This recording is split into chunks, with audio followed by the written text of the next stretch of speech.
I'm Mohammad J Sear, and on a mission to bring a purpose to digital in governments. And I'm back with my segment, What's Trending Globally Across Digital Governments. Today, I will share information on 3D printing.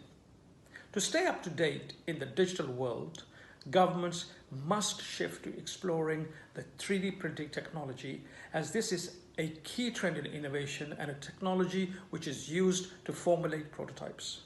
This technology has been really impactful for governments. None of us thought of printing a real object from a printer, while this now has become a reality. So 3D printing is another innovation that is here to stay.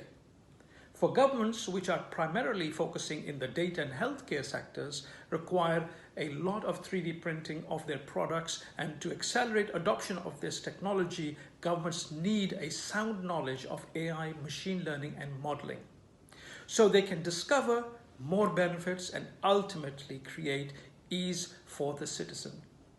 That's all for now. I'll be back next week with information on another trend. Till then, stay safe, stay healthy, and don't forget to subscribe to GovTalk Global. See you soon.